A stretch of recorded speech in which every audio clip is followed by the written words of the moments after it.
This Week in Virology, the podcast about viruses, the kind that make you sick. From Microbe TV, this is TWiV, This Week in Virology, a special episode recorded on October 4th, 2019.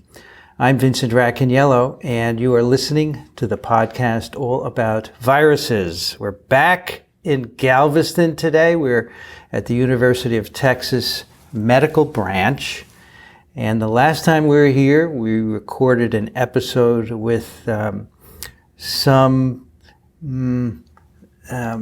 advanced gentlemen. Mature.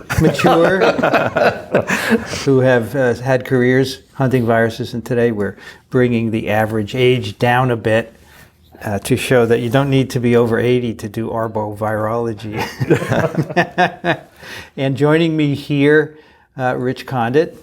Welcome Hello, back. Vincent. Yeah, good to be here on the road again. So Rich and I have done a road trip. We started in Austin on Tuesday, so now it's Friday, it's over.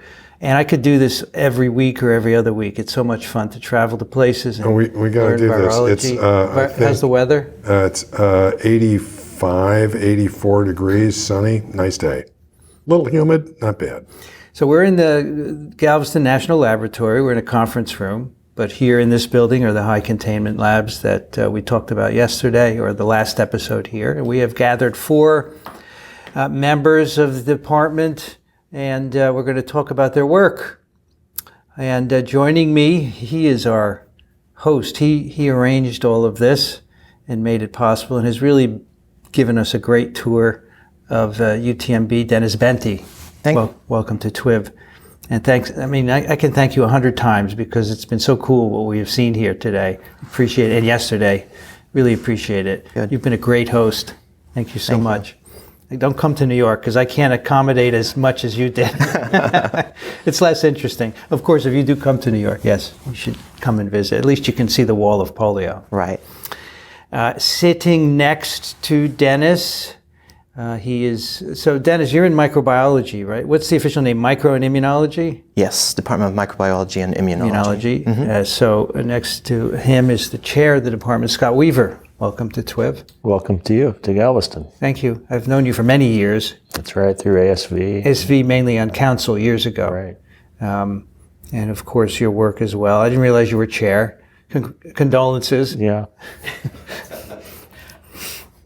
Also joining us, you're in pathology, because that's what the link is saying here, Nikos Vasilakis. That's correct. Thank you. Pathology. You know, these Greek, Italian, French, I can pronounce those names. Yep. But once I get into the Scandinavian, Malaysian, China, we have a lot of trouble on TWiV. I was just in Sweden, Denmark, and I messed it all up, everyone's name. So I said, the only country I should go to is Italy, I guess, because at least I can pronounce those names. That's a good choice. And also joining us, Shannan Rossi. Welcome. Speaking of Italian. So yes, you have the I at the end. Yes, I do. What generation are you? Third. Third. See, I'm first generation. My dad came from Italy to the U.S. Oh, you're lucky. I'm very proud to be first gen. There aren't many of us left. But I have an O at the end of my name, and you have the I. I won't hold it against you. You can't. What department are you in? Pathology? I just moved to pathology. Okay. But as of 4 weeks ago, I was in Scott's department of microbiology and immunology. Okay. All right. Welcome all of you. We're going to talk about your work. But first I want to hear a little bio, a little bit of your background, like we did yesterday for the older gents. Let's start with you, The Dennis. more mature gents. The more mature. Well, they said they called themselves old, so Okay. I think that's fine, legit. right? We can do that. So let's start with you, Dennis. You're from Germany, right? Yeah, born and raised in Germany. Got all my education done in Hanover, the School of Veterinary Medicine. So I was always interested in biochemistry. We talked about that earlier, your interest, Rich, and decided to get like a broader view. So I got into veterinary school in Hanover, and during my time in the vet school, I was able to do an internship on Plum Island with the USDA APHIS department, and worked on foot-and-mouth disease, classical swine fever, and that really triggered my interest in in viruses and, contagious agents, and then decided after I graduated from vet school to get my doctorate in virology at the vet school. I worked on classical swine fever virus, and then I wanted to move on and just do something that's more related to zoonosis or zoonotic diseases. And I did my first postdoc at the Texas Biomedical Institute in San Antonio. I worked with Rebecca Rico-Hesse on dengue and West Nile, animal models for dengue, humanized mouse model. And I was always very intrigued by high containment. So I chose to do a second postdoc with Heinz Feldman in Winnipeg at the National Microbiology Laboratory. And that's when I started working on Crimean-Congo hemorrhagic fever. And I moved from the mosquito-borne viruses to the tick-borne viruses. And since 2010, I'm faculty here at UTMB, and my lab focuses on tick-borne hemorrhagic fever viruses. So when were you in Plum Island? 2000. For how long? 4 months, I think. Okay. So as just like a visiting scientist? Yes. And what did you work on there? Foot and mouth disease and classical swine fever. Okay. As I was telling these guys, I visited Plum Island many years ago. Interesting experience. Absolutely. Interesting place. So when I was a grad student, I went there a few times to do some work. So we used to call avian influenza viruses foul plague virus at the time. And Peter Palese sent me there to do some work, and it was such a weird experience. Yeah. For the TWiV-verse out there, Plum Island is a high containment laboratory on an island off the coast of Long Island that's for veterinary and agricultural diseases, right? So they want to isolate those, and it's a very interesting environment to do work. So that's high containment for animal pathogens. That's not a BSL-4, right? Well, it's an ag 4 basically, or it's an ag 3 in the sense that it's all about like containing the virus, the animal virus, but it's not a human health issue. So you don't have to dress up in a spacesuit, okay? But you do have to shower in and shower out, okay? Because they want to keep the viruses there. Shower in, put on white suits, which have been washed so many times, they're like stiff and crackly, right? I don't know if you did that. The weirdest thing I found was you get undressed and then you meet all these people and you're naked and shaking hands. It's just, you have to keep your eyes on, right? It's very difficult. Because men and women are separated. That's my good. first day, I was in the shower with my boss, which was really uncomfortable. Yeah. So Peter Palese came out with me the first time, and then old Howard Bachrock, who's an famous old virologist, was there, and you meet all these people. And Peter had warned me. He said it's going to be very strange. Yeah. That facility is soon to be replaced by the new lab in Manhattan, Kansas. That's right. So they're going to close that down at the end of Plum Island? Yeah. As far as, I don't know whether they're going to close it completely. There was talk about selling it at some point. I don't know if that happened. I think they probably need to incinerate it, Yeah.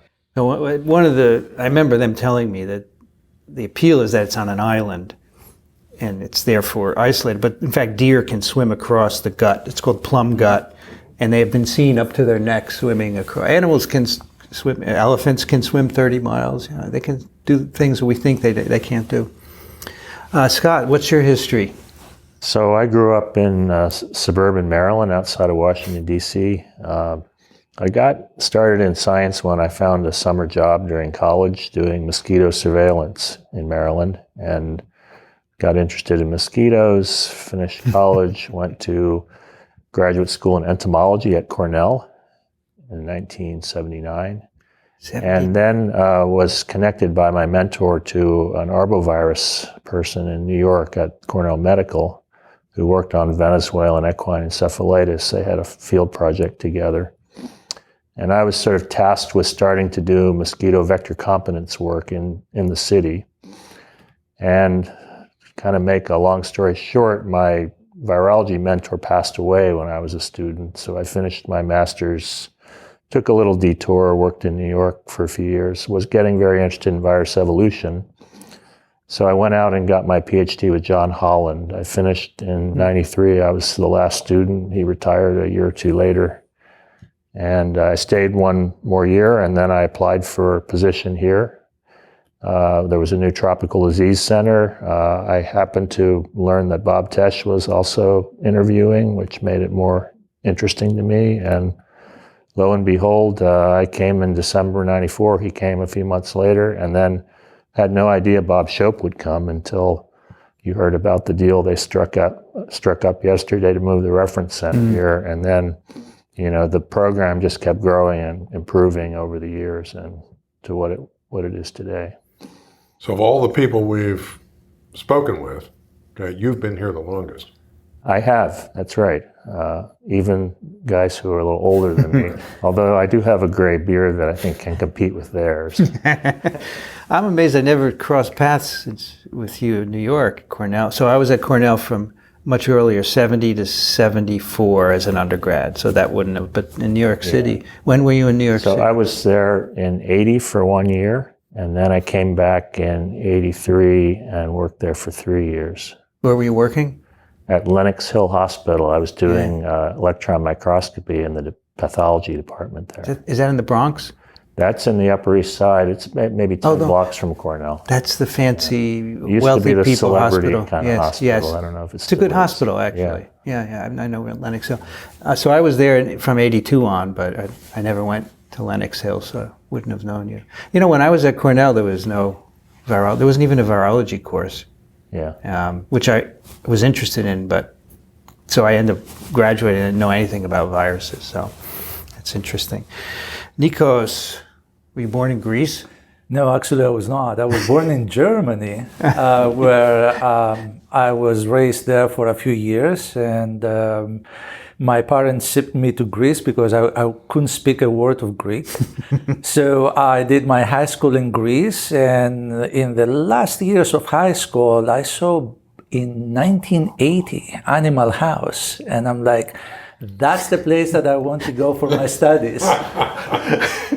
So I came to New York in 1983. I did my undergrad and master's at Hofstra University on Long Island. I was interested at the time at my master's for prions, when prions were not fancy at all or highly controversial. So I talked to Stan Prusiner about doing a PhD, and he says, well, if you want to stay all your life for doing a PhD, you're welcome. Otherwise, change your mind. So I thought it over. I went to industry for about 7 years, where I got exposed to virology. We had a project at the time utilizing Venezuelan equine encephalitis replicons as a delivery vehicle for vaccine development. And that's how I got used, or I learned Scott's work with VE, and actually Scott rescued me from industry in 2002, and I came to Galveston. I did my PhD in his lab. I left in 2008. I went to Pittsburgh for 2 years, and then I came back here in 2009, and I stayed. What company were you working with? I was working first for Enzo Biochem out on Long Island. I remember Enzo. Right. Yeah. And then I moved to Wyeth Lederle Vaccines up in the Pearl River, and from there here. So we had a contract with Wyeth Lederle for many years, a polio vaccine, but I never ran into you. Probably we knew some of the same people. That's right. Did you know Steve Mento? Yeah. Okay. Carolyn Weeks-Levy? Yeah. Yeah, so they're all gone from there, but and in fact, they don't make polio vaccine anymore. They stopped doing that. They're not even Wyeth anymore, is that right? I don't know what they are. No, they're Pfizer. And many of the manufacturing facilities that they had, they are subcontracted to various other organizations, from small biotech to big pharma. So I'm familiar with Wyeth primarily as the manufacturer of the smallpox vaccine. that's right. That was Dryvax, That's right. which was used in the eradication campaign. Actually, we had a funny story. When 9/11 happened, we decided to go into high gear for the second generation of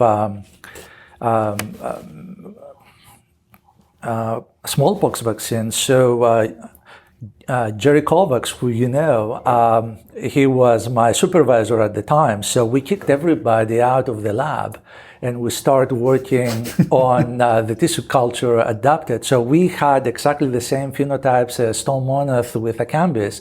And it was a company decision not to pursue it further. But the funny thing is the security people in the company, they were saying, well, we're going to bring our dry wax ampule from Pennsylvania. Here we're going to ask the National Guard to be outside, and literally we're going to put cameras in the lab. And we were like, oh, please, no, don't do that. You're going to make us a target. Yeah. So that was the mood at the times. I'm curious, how old were you when you moved from Germany to Greece? I was close to 11 years of age. Okay. So is German still there? I catch it once I go and visit my parents, but Okay. other than that, Your parents are back in Germany. all my family is in Germany. My Okay. parents, my brother, sister, I'm the only one here. Okay. Shannan, what's your story? It's going to sound very familiar because it's going to tag into their stories very well. I was born in Pearl River, New York. Wow. Yeah, it's Not going to far get from creepier. It's not far from where I grew up in Upper Saddle River, just over the border. Yep. So Wow. a native New Yorker. I went to Cornell University for my undergrad. So I started in 1998. And then in 2001, realized I had enough credits to graduate, but I had no plan. So 3 years in, I panicked a little. And, well, being from Pearl River, there's not much to do there. Sorry to all my Pearl River people, but we do have Letterly on campus. So our town has Letterly in it. It makes up a pretty big footprint. And if you live anywhere near, you always are driving by Middletown Road and you see it. So I figured, well, I studied biology, maybe this will be a good fit. So I called up and said, do you have anything for me to do? I have a major in biology. And I had done an internship the summer before, working with Jerry Kovacs and Nikos Vasilakis. So I said, I'm going to be graduating in 3 weeks. Can I come back? And they're like, oh, yeah, sure, whatever. We loved you so much the first time. Come on back. I say this a bit tongue-in-cheek. I was very young, naive, didn't know what I was doing, and I was a big handful. So they had to babysit me and so decided, okay, well, it's fine. Come on back. Much to his chagrin, but Jerry said fine. And there I started working on the Venezuelan equine encephalitis, VRP, as a vaccine system. And because I was working with V and I was working in the same lab as him, I got introduced to Scott. And as a result, we ended up coming to UTMB for our grad student studies in 2002. I decided I've already know a lot about him and V, so I'm going to join a completely different lab. I ended up working with West Nile virus with Dr. Peter Mason. So there's another Plum Island connection there. Right. He came here at some point, right? Yes, he did. From Plum. Right. Right. He's retired now? No, he's worked in industry for a couple different companies since leaving here. Got it. Apparently he's with some new biotech in New York now, but I haven't think figured so. out which one it is. If not, you can leave a comment section below. Okay. So, all right, we interrupted you. What's next? Let's see, I got my degree in 2008, went to the University of Pittsburgh to work at the Center of Vaccine Research for a little while. And then in 2010, realized that for what I want to do, UTMB really is one of the best places to do it. So despite my better judgment, I decided to come back down here where we have hurricanes and mosquitoes and really long summers. And as a Northeasterner, it pains me very much to not have seasons, but the science is so worth it. So since 2010, I joined Scott's lab as a postdoc, and then he eventually kicked me out so I can join my own lab. So we have 3 Cornellians here at the table. That's unusual. And then some Plum Island connections, Letterly, whatever. It's really small. interesting. Very interesting. Yeah. Small world. But it's not entirely coincidental. No, You know, people no. know each other, and there's networking going Science on. is pretty small. Dennis, you're kind of the man out here, right? Yeah, I'm sorry. No, Well, it's okay. his postdoc mentor, Rebecca Rico Hesse, was Yeah. a student with me at Cornell in 1980. So I knew Rebecca in the old days. For some reason, didn't she used to do some picornavirus work she years? did a postdoc on polio at the CDC. Polio, Right. some of the first sequence-based phylogenetics. Yeah. And so the three of you, Scott, Nikos, and Shannan, you all published together. So we're looking at your papers and goes, who's what on this paper? So it's gonna. I guess we're gonna have a little mixed conversation, but that's fine. And Dennis, you're pretty much on your own, although you have published a little with Scott, I think, right? Is that correct? Or someone else, maybe with other people that we talked with yesterday, like Tom Kizak, you published with him, other people. Okay, so let's start with you, Dennis. Let's talk about your science, and everyone can chime in whenever you want. You know, this is doesn't have to be just Dennis and us, right? It's a conversation. It's a conversation, and some people do and others don't, so it's up to you. But yesterday, you brought us to your tickery, which is, you have to tell our listeners about this tickery. We had the honor of suiting up and going in, although we didn't touch any ticks. This is the first tickery in a high containment lab? That's true, still is. So when I joined UTMB in the end of 2010, I was recruited to work on Crimean-Congo and the tick-borne viruses. And if you look at the list of BSL-4 viruses, a good chunk of them are actually tick-borne viruses, Caisson-Forest, Alcumra hemorrhagic fever, and obviously Crimean-Congo. And so when I started here, my background was in pathogenesis and animal model development. And I was thinking how I could carve out my own niche in science, and having the background of working with mosquitoes and dengue and West Nile, I was always surprised there was not more research on the tick vector that transmits a lot of those diseases. And with Crimean-Congo, it's a hemorrhagic fever virus. It has all of the components of it, but it's also an arbovirus. And I think people often forget about this. And so I was trying to go back to my roots and look at some of those vector components, which are really lacking in Crimean-Congo hemorrhagic fever virus research. And so I decided, why not work with the ticks? And back then I was young and naive, and I thought, okay, that should be not too complicated to do tick work at BSL-4. Back then nobody had done this. USAMRIID had worked with Hyaloma ticks at BSL-3 in the 80s with Crimean-Congo, but nobody had done it at BSL-4.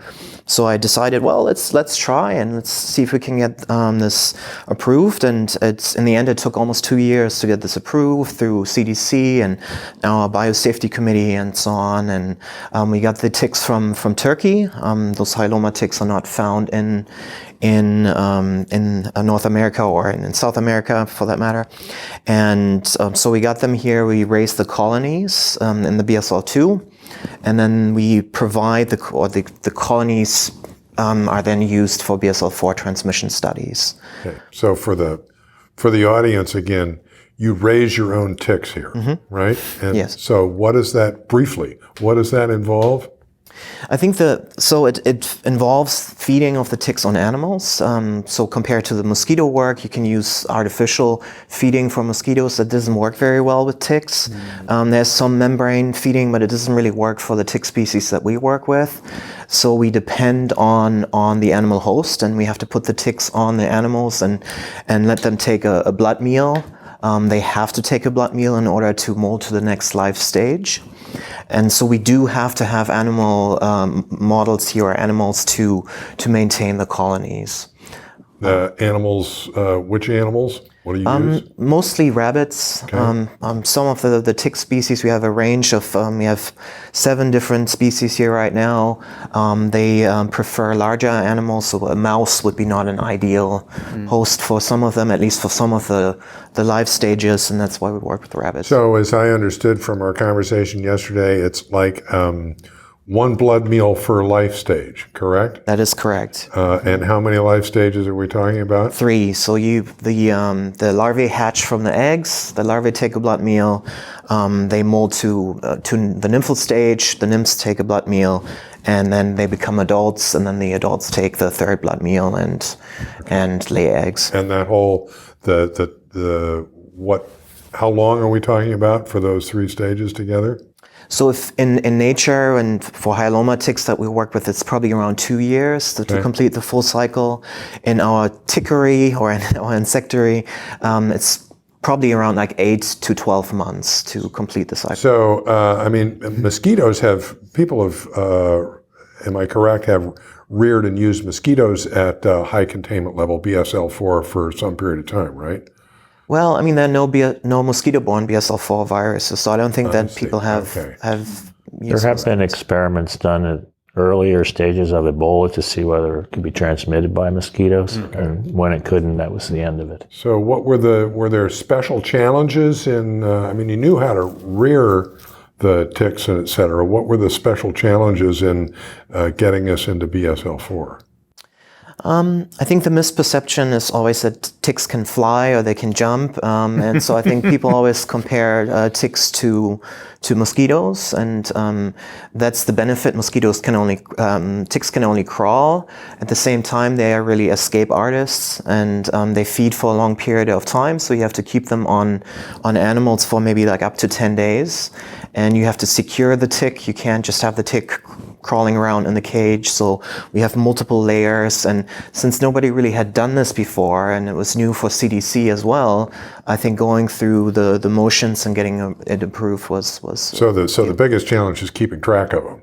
Correct. Mm-hmm. Okay. And yes, and that room is all white, so you can see them. You wear white TWiV, and then as soon as I went in, I saw all these black spots. I said, "Is that a tick? Is that a tick?" And you said that's typical, right?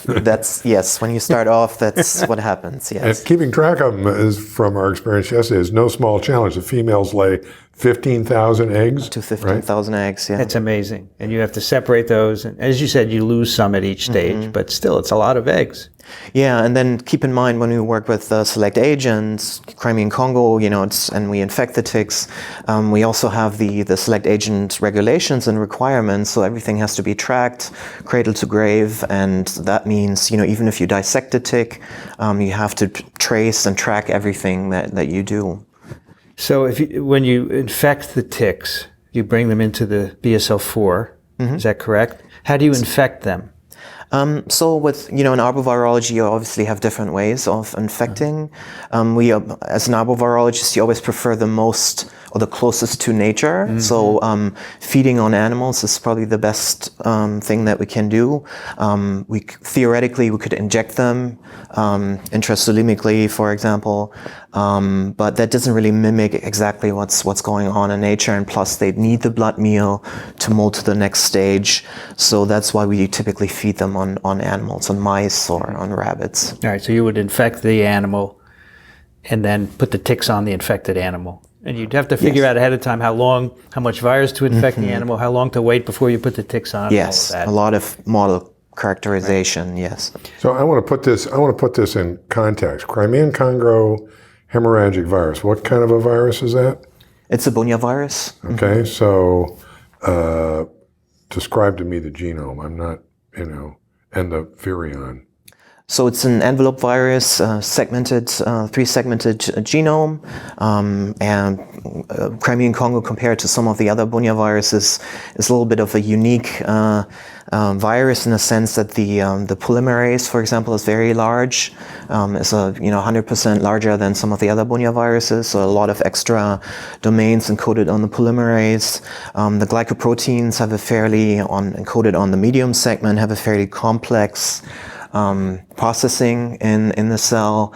It's 50% larger than most of the other Bunya viruses. So CCHF carries a lot of extra functional domains in its genome, and we think that it's linked to the time or the time spent in the tick when it's laying dormant in the tick. And there's a lot of things that are unknown. A lot of the functions are not known, and that's one of the projects that we have in the lab to understand what the functions are of some of those. Can you grow the virus in culture? Yes.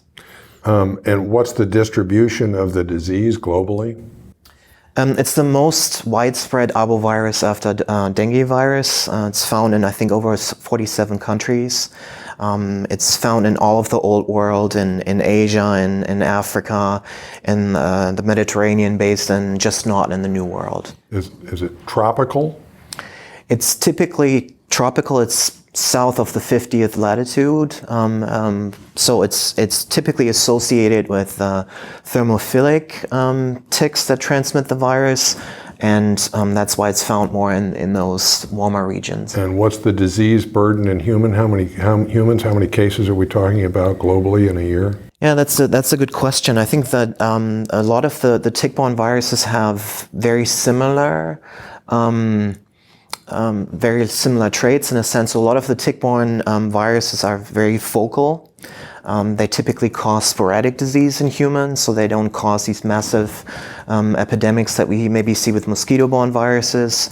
Often they're just found in persistently infected ticks, and then the ticks transmit the Crimean-Congo to a human, and then the virus is transmitted in the nosocomial setting. So you have clusters of outbreaks in hospitals.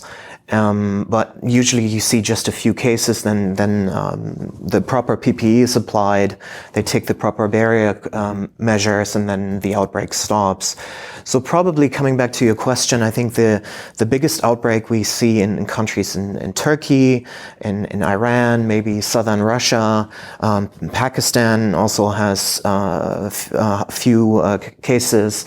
Cases go up to maybe like a few hundred in some of the countries. And what are the disease manifestations in humans? So it's a bona fide hemorrhagic fever. So Okay. you have the typical febrile-like illness in the beginning, and then it progresses into a hemorrhagic fever. The cytokine storm, all very similar to what was described for Ebola virus. What's the case fatality rate? Well, that's another good question. So in the past, we had seen reports to up to 80%. There's certain reports that say up to 80%. I think there's clearly a bias. And we see that there's an inverse correlation to the outbreak size. So the smaller the outbreak, the higher the mortality rates. Now that we've have better surveillance and a better grip on the disease, and we see more cases in Turkey. In Turkey, the mortality rate is around 4%. In some other countries, it's around 20%. So I think it's probably much lower than we've expected. And so, did I understand you correctly that there can be human-to-human transmission? Yes, it's one of the few Bunya viruses where you have That's pretty close contact, right? In a hospital bodily setting fluids. and that kind of stuff. But otherwise, humans would be like a dead-end host. Right. So, are there other vertebrate hosts, and are they an obligatory part of the life cycle of the virus? Yeah, there are a range of different hosts, so and it depends on the host preference of the different tick life stages. So the hyaloma life stages prefer smaller mammals. Rabbits, for example, is one of the key hosts for the immature stages. And for the adults, it's typically ungulates, goats, cattle, and so on. And you can imagine then that the adults typically target those, and if you're a farmer or a veterinarian or working in the field somehow, that's when you get in touch with the adults, and the adults will attack you and transmit the virus when they bite you. Are those also dead-end hosts, those vertebrates? No, the interesting thing is that they maintain the ticks. Obviously, they provide the blood meal. They're either refractory to the infection, or they have very short-lived low-level viremia.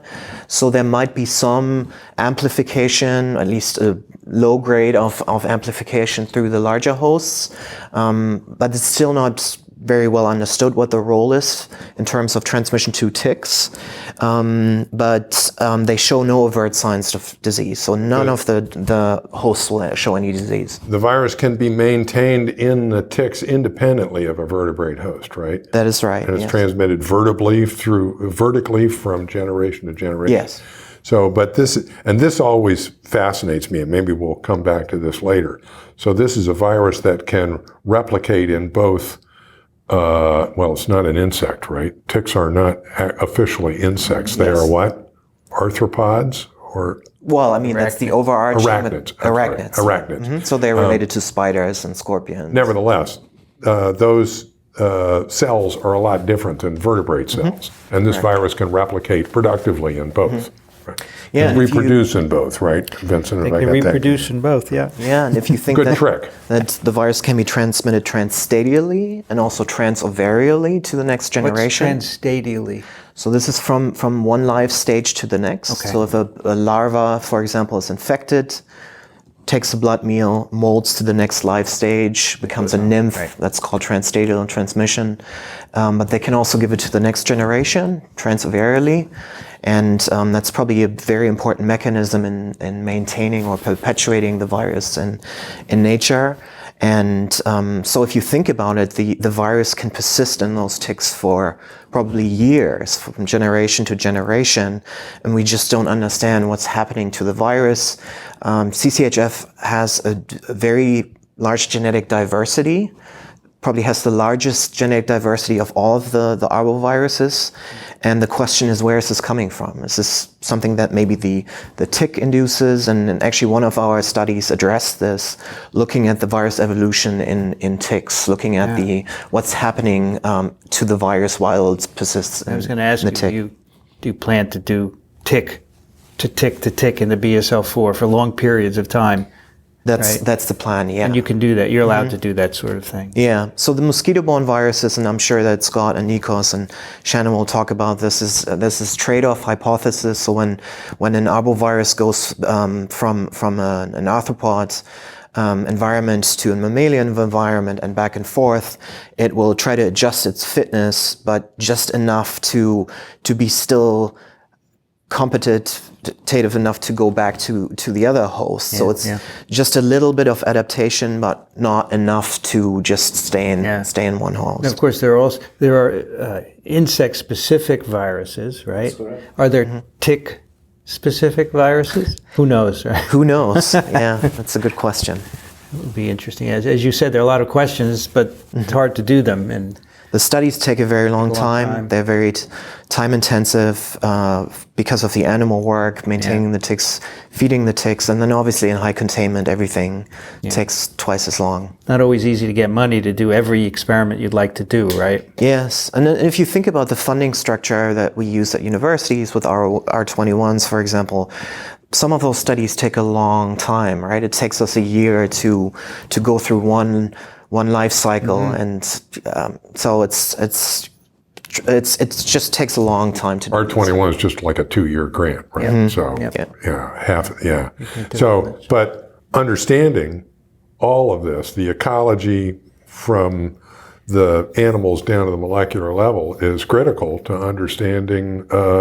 the human disease and the whole virus and distribution and everything else. Right? Absolutely, and the more time I spent working on Crimean-Congo, the more I see how complex the ecology is and how important the ecology is. And so, although my background is in pathogenesis, and clearly we need to understand what's happening in humans, and we need to develop a human vaccine, but I think to understand the ecology and maybe to develop countermeasures that intervene in some of those transmission cycles in the ecology is one of the new goals that we have in our lab. So I spoke with Ali Mirazimi in Sweden in August, and they are working on vaccines. I think you have worked on CCHV vaccines. Is that one option for this? And if so, I'm sure a vaccine can be developed and tested, but who would get it, right? Yeah, actually the WHO had a roadmaps meeting in 2018 to address this question, and they came to the conclusion that a human vaccine is necessary, but there might be an issue reaching all of the people in very rural areas. You have very sporadic outbreaks. You know that CCHF is found in certain countries. You have serological evidence, but you don't know when the outbreak occurs. You don't know where it occurs. The case numbers are normally fairly low.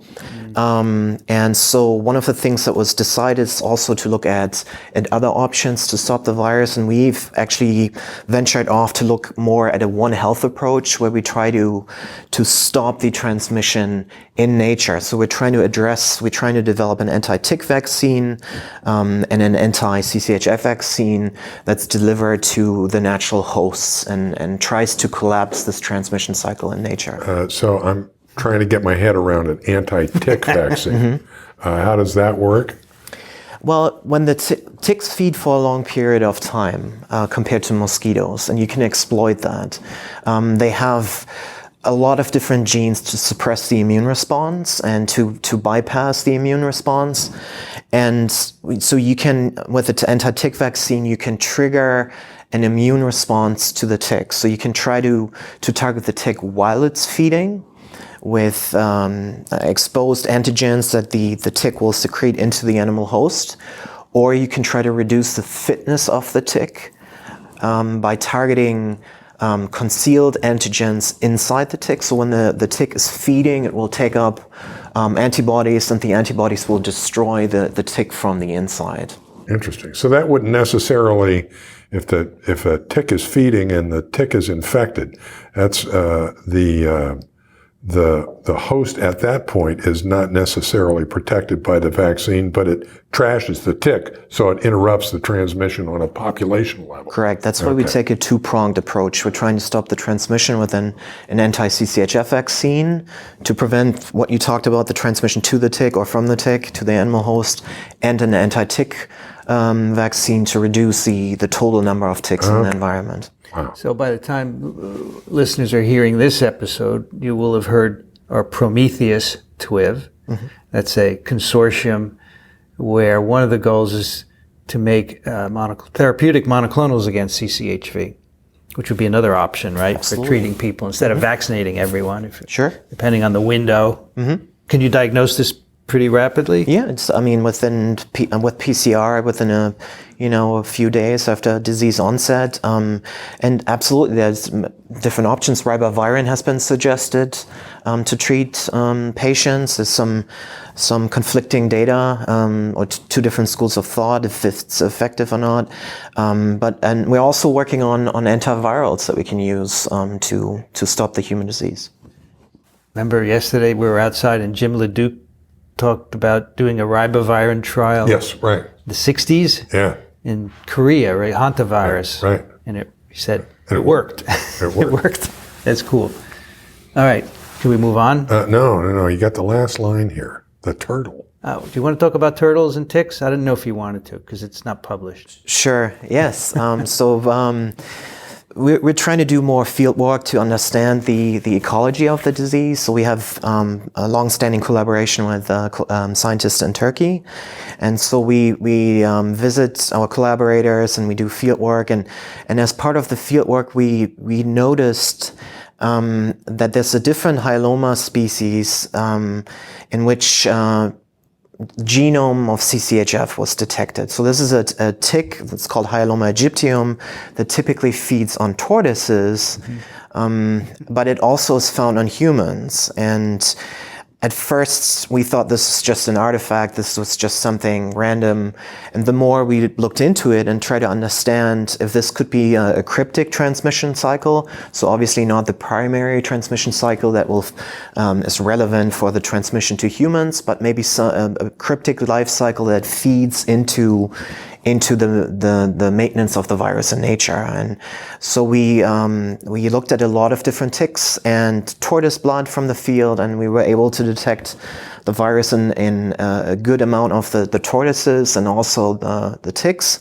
So we decided we have to confirm this with the laboratory study. And so we have now tortoises here at UTMB.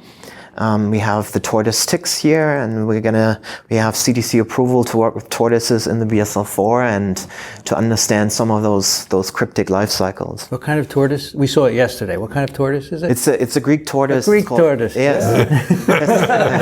Testudo greca. Yeah, it's the Latin. He needs more. Maybe you can help him. Yeah. Yeah, Greece sounds pretty good. Yeah. Still turn them into soup, though. Yeah. You want to eat them. It was a really cool tortoise Yeah, there. very And the cool. tickery, so it wasn't infected at all, obviously. No, not at all. No. But and they're hard to get too, right? Right. So they are only found in the Mediterranean basin, and so they are not found in the U.S. So they're exotic pets here in the U.S. And if you want to purchase them here in the U.S., you have to get them from exotic tortoise breeders, which is more complicated than you think. Problematic. I guess you don't want to breed them, right? Yeah, and it's difficult to breed tortoises. You're It takes a dealing long with time. ticks. Ticks is enough, right? Yeah. Yeah. Yeah, that's very cool. You told me that in certain areas the tortoises get stuck and they can't get out in cemeteries, and then people go to see the graves and then they get bitten. And this is such a ecologically focused environment. You would never know this unless you were there in the country, right? And that's why field work is so important. Yeah. I think it's great to look at all the molecular aspects, and that makes a lot of sense. But what we notice during the field work is that these tortoises that carry the ticks and the ticks that transmit or carry CCHF, that in these rural areas they often get stuck in cemeteries. So these cemeteries in rural areas, they have usually a small wall, a brick wall around them, and there's one entrance, and the tortoises will walk in and then they can't find their way out. But it's paradise in there for them. They people that visit give them fruits, and there's sometimes fruit trees that grow, and they have grass is available. They have a lot of hiding spots. So you see a really high density of those tortoises in those cemeteries, and you also see a very high density of Hyaloma aegyptium ticks, obviously, that have a good time feeding on those tortoises. And you can imagine on the weekends, or when people come to visit their loved ones, then they are exposed to this tick. Sure. So this is an epi mechanism that you only see when you do field work. And yesterday with our TWiV, with the older virus hunters, they lamented the lack of field work nowadays. This is a recurring theme, and I think a really important message in these couple of TWiVs is the whole discipline of field work is maybe diminishing and is important to maintain. There's It's a a real one. struggle. I mean, part of the reason these people here are talking to you this morning is I've been trying to get our younger virologists to start doing field work. And I would think these are really the only people would be ones. really drawn to that. I mean, it's a fascinating. It's very tough to get. It's tough to get a field project started. It's tougher to get funding, I think. It takes a lot more effort to oversee a field project than a lab-based project. And it's hot, dirty, difficult work most of the time. Is the funding the most significant barrier to this, or is interest in the upcoming generation a problem? I think funding is a big part of it. I mean, typically when I have graduate students in my lab, I at least have them go off and do some field work for a few weeks to see what it's like. Even if they didn't have any interest to begin with, I think it's good for them to experience it. If they're sitting on a study section, one day they'll have a better understanding what challenges are. And probably about 90% of them come back and say, well, that was really interesting, but I think I'm going to stick with my lab project. And stay in the air-conditioned lab with my pipetters and Eppendorf tubes. But a few of them take to field work a lot, and they'll spend sometimes 2 or 3 years outside of the country doing field work. But I'm really happy that Dennis and Nikos have gotten field projects off the ground and running, because I think we really need to complement the high containment kind of work that you heard about yesterday with the studies in the endemic areas. Absolutely. And we just don't have a lot of young people willing to take the lead. I would imagine the field work takes a lot of time as well, and there's a lot of pressure to get stuff done. Get my paper out. A lot of travel. It's expensive, time consuming. No, also if you have a family, you have to figure out what to do with them. And these guys yesterday, I just got the impression they picked everyone up and went, or left them behind, and you just can't do that anymore, right? You have to have a very understanding wife. Yeah, partner. Yeah. So there's a great exhibit here, the Bob Shope where you can see the field work. He would go off for months at a time and getting canoes and all this. It's very romantic, but hard to do nowadays, and for all these reasons. Before we leave you, Dennis, we're going to insert a video into this episode of an interesting tick behavior. Why don't you tell us about that? Sure. So the ticks that transmit Crimean-Congo hemorrhagic fever, they have a different strategy of finding their hosts.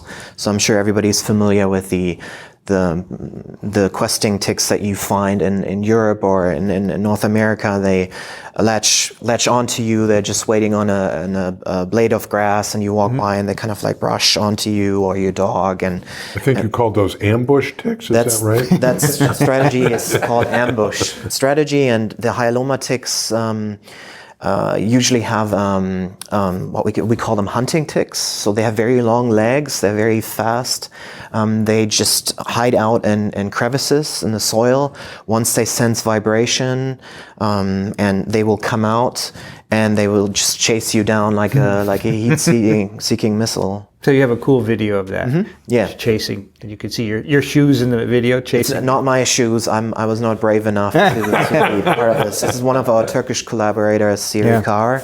And I think the reason why I wanted to show this video to you is that a lot of the collection methods that people use, flagging and dragging for a lot of the other ticks, doesn't work with hyaloma ticks, and you have to do human bait technique, basically, where you have them come to you. Wow. And so you usually drag material through the brush, and you can collect plenty of ticks, but this one won't do that. Wow. That's I'm picturing a centrifuge tube with CO2 in it or something like that. Lure them into the tube, or I don't know. You should work It's just on not as effective. So the hyaloma ticks have pretty good eyes, and they can sense vibration, and that's how they hunt you down. So in all of my other podcasts, we do a lot of papers where fieldwork is part of it, especially now in ecology and evolution. Not virology necessarily, but there's a lot of field work in other areas too. Collecting, snapping shrimp, for example, from coral reefs. And so a lot of people are getting back into field work or doing it now with a molecular bent. And so Nels and I are always fascinated by this because we have never done any in our career, right?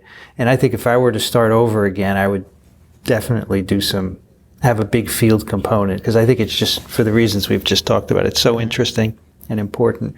And now we have great molecular tools that we can do much more than describe what we find, right? And say, oh, it's 6 inches long with this and that. I think that's cool. All right, let's move on, because you see, we can talk forever. Yeah, this is going to be a 4-hour TWiV. Let's talk to Shannan. So looking through some of your recent papers, you just published 2 papers this year on vectored vaccines. Is that a major interest of yours, would you say, or a side project? Most of my research seems to be whatever falls in my lap at the moment I work on. And I don't know what that says about me per se, but I do a good amount of contract work. Unfortunately, with the funding situation, you get money where you can get it. And sometimes if somebody has a construct and they want you to test its efficacy, you say, thank you very much, I will happily do this for you. And if you're lucky, if the collaborators are willing, you get a manuscript out of it. I see. Is this ultimately what I would like to continue doing? Probably not. It is interesting, and I'm happy to be doing this kind of directly translatable work. But it's not necessarily what gets me up in the morning and gets me into the lab and sustains my brain. There is something very satisfying of making a really nice graph, though, regardless what data set you're working from. So you can find happiness in whatever you're doing, but vectored vaccines are interesting in that it can elicit an immune response in a way that has an enhanced safety profile. And if we're going to go off topic and start to talk about vaccines and autism and trying to get public buy-in to your vaccine, this is an attractive route, potentially. I mean, it's going to be a hard sell when you're combating people and their predeceived notions of what a vaccine is and what it does and what kind of tweaking can you do to a vaccine to make it safer. So by vectored vaccine, we're talking about taking an antigen from the creature of interest, the disease agent of interest, and sticking it into some other replicating virus backbone that is otherwise safe, and then delivering that. So can you give me some examples from things you've worked on? I've had a couple in my career, some of which are ongoing, and unfortunately I can't talk about them, so stay tuned. But we were talking a little bit before about the VLP work, so virus replicon particles. That will take a section of the genome and delete the structural portion so that you have what essentially is the genome that can replicate perfectly fine. It just can't create more of itself in a packaged form. So if you then replace those structural proteins with another structural protein that you want to create the vaccine against and create a chimera, if you will, you then have the ability to present those antigens for your vaccine of interest, but have the safety profile of the initial backbone that you're using. So sometimes we're talking about a backbone and antigens from viruses that are somewhat at least related, if not fairly closely related. In your case, are you talking about that sort of situation or very different agents? I've worked with both. Okay. So I've worked with VSV vectored particles, vesicular stomatitis virus, and this has become very popular, especially now using it as an Ebola vaccine. We have done some studies that show great efficacy. And I think a lot of other people in the field are turning to VSV vectored vaccines as well, using mostly the Ebola as that launching point to say, hey, this is really safe, it's good, you can present your antigens on this scaffold, and it is safe because we know the safety profile of the backbone, the VSV backbone, works very well. This has been in the literature for many, many years. So it's not something that we're creating de novo, we're just taking something, a well-defined platform, modifying it a little bit, and seeing if it works for brand new viruses. People are also using adeno-vectored vaccines, which have been around for, as long as my career has been around for. And it seems to be hitting a bit of a resurgence. So it's a very interesting platform to use. Those are popular for HIV vaccines, right? Yes, they are. Ad-based. So you just published one on using measles as a vaccine vector. Yes, we did. You and Scott. Yep. And it's the measles vaccine backbone, is that right? Or is it? I believe it is, yes. Yeah, so it's already attenuated, and you put chikungunya antigens into it, right? Well, we didn't. The company did. Themis Vaccines. I see. And you checked it out. You tested it. Yes, we did. So that's an example of a contract work where they said, could you do this for us for this money? And you say, yeah, we have the expertise, sure. We have the expertise, we have the facilities, we have all the reagents that you would need. And that is something that young scientists like me, we tend to get into because we do have the track record. We have the facilities, we have all the collaborations at hand. So you use this as a way to bolster your program, to get some additional funds in, and launch your own interesting program, get the R21s and the R01s. Sure. And if you have that kind of portfolio, then you kind of have the best of all worlds. You get to interact with the people who are making vaccines and are going to impact human health. And then you also hope to do some basic research of your own, hopefully that will also impact human health if you extrapolate a little further down the road. Well, you published this in JID, Journal of Infectious, good paper, your first author, and so if you want to write a grant, that's perfect, right? So it's not a bad thing to do. No, it's not. And I'm very happy to have multiple options. Yeah, so you have another adenovirus-based one from this year with, this is chick also. So I guess there's a lot of interest in chikungunya virus? We don't have a vaccine that's available for human use right now, and it's an awful disease. And we need a vaccine, you would say, right? Well, me personally, sure, because I have a vested interest in it. I think the world would also argue that we do. Chikungunya is an interesting disease in that it has a very high attack rate. Most people that get infected are going to present with some type of disease from it, not like West Nile or Zika, where you have a large pool of inapparent infections. And also the sequelae is debilitating and long-term. And I think, who was it yesterday was talking about Mayaro? I think it was Dr. Leduc. It's Yeah, very the one with the rubber workers, right? right. Yes, I think Mayaro so. and chikungunya are very similar. Okay, And that yeah. your digits, your extremities, like your hands and your feet, they swell. And if you can't work with your hands, think about everything you do with your hands every day. All of that stops, or it becomes extremely painful. And it's not just for a week or two. It can last months to years. Sure.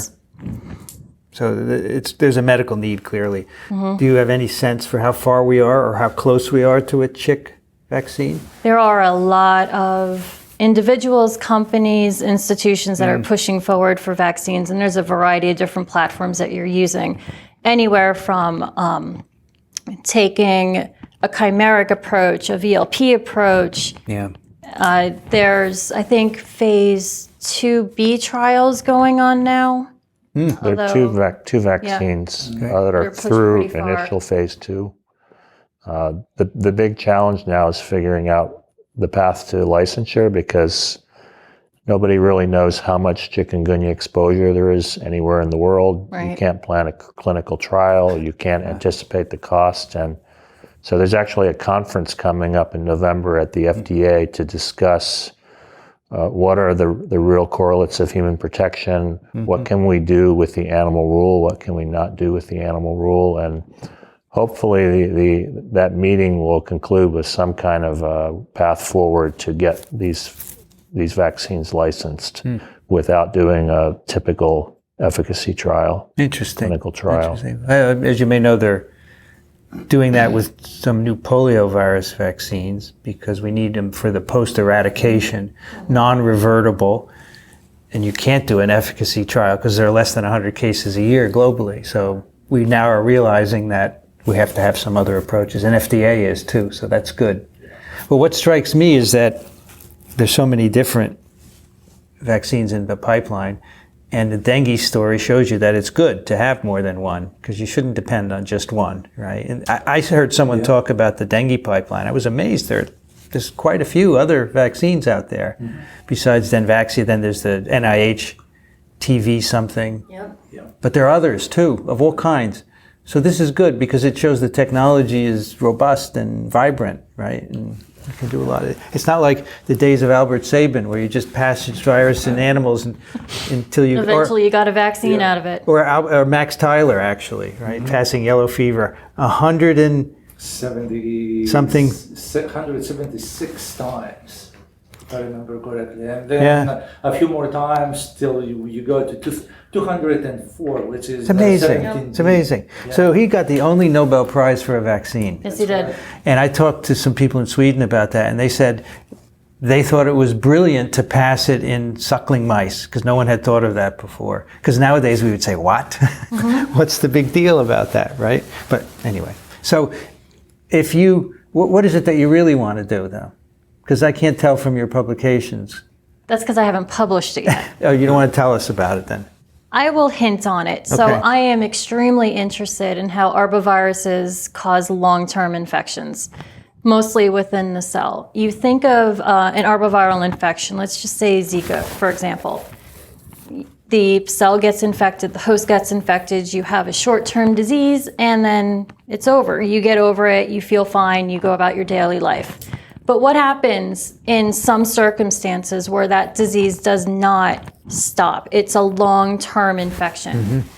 We see this with West Nile and the kidneys. This is how I ultimately got interested in it, was during my dissertation work. I was working on West Nile viruses that could cause a long-term persistent infection, and how does that even occur? If the virus is supposed to cause a lytic infection in the cell, what has to change in order for that not to occur? Is it the virus that changes? Is it the cell that changes? Maybe it's a little bit of both. It's probably a little bit of both. Right. So when I was initially thrust into the Zika epidemic in the winter of 2015, I started getting very interested in this again, because we know that that Zika virus is sexually transmitted. And we know that it's probably a much longer term transmission than just whatever is circulating through the blood, and mosquitoes will pick it up and have the transmission cycle occur as normal arbovirologists think it should occur. But sexually transmitted flaviviruses is a very strange thing. and we know almost nothing about it. So I'm interested in trying to figure out how does that infection persist long term so that you could see either virus or viral RNA in the semen that will allow for this transmission to occur far after it would have been allowable, that that we normally thought would have been allowable.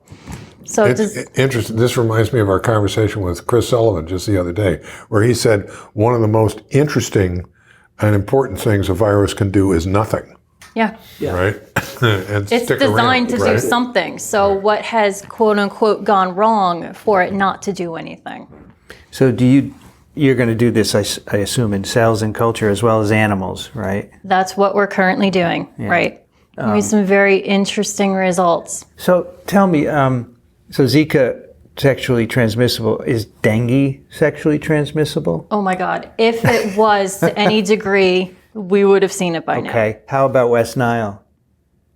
I would really, really doubt it. Okay. We haven't seen any evidence of it. We haven't tried to do our culture system right now with other viruses. I've done it a little bit with some of the alpha viruses, and it doesn't work. Okay. Yeah, so if you look in the literature, there are a few anecdotal dengue, and it's not clear what to make of those, but you said it, if it was happening at any level, we would see it, yeah. If you have millions of people getting infected, you're probably going to find a little one-off case of something interesting here, something interesting here, but it's not to the prevalence that it is with Zika. So when we did our TWiV on Zika and replicating in testes, sexual transmission, we called it Zika in the guise.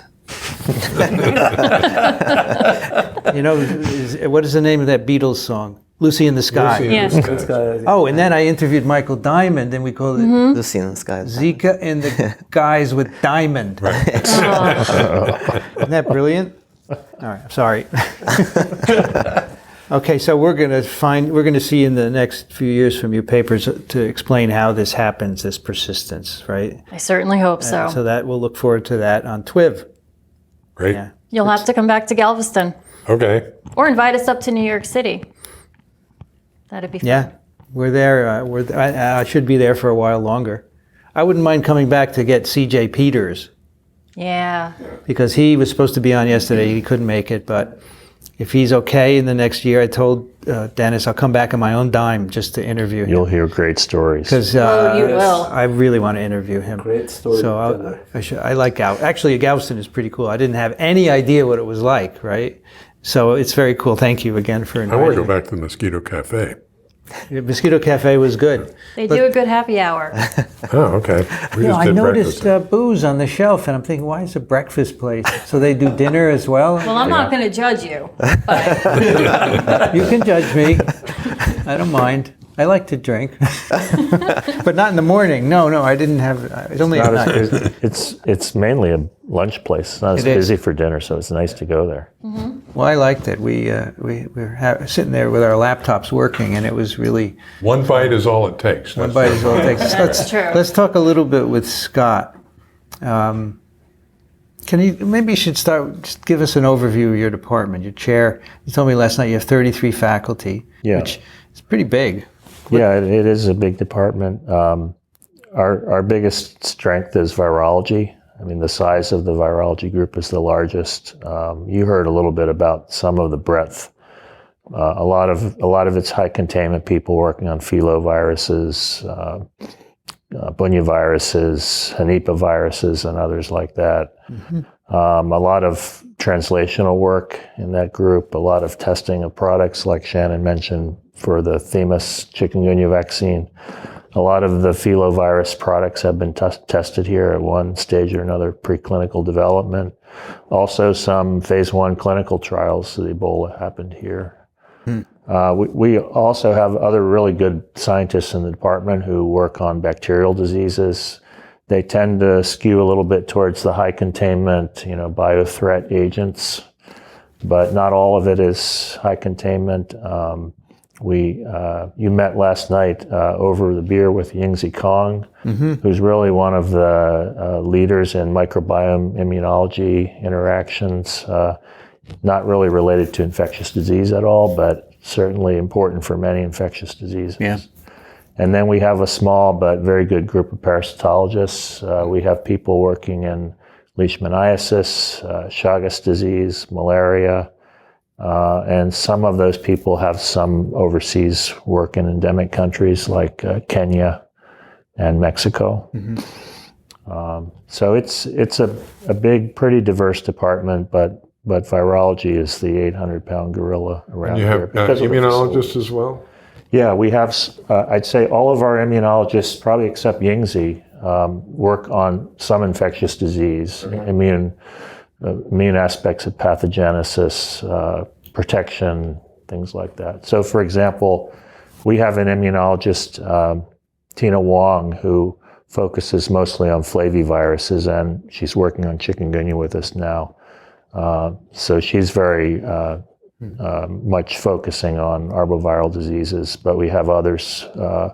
Lin Sung, who works on rickettsial diseases now, traditionally worked on leishmaniasis, but saw the opportunities when the biodefense funding was very high a few years ago and developed new interests. So people are, UTMB is a very collaborative collegial place, and people are very willing to cross boundaries of departments or centers or fields. And so this is, I think, the best example in my mind came about due to Zika. So even before Zika, we had a good neuroscience program here, and I was trying to get neuroscientists to work with virologists and other microbiologists on CNS disease, and we had some pretty good success already going.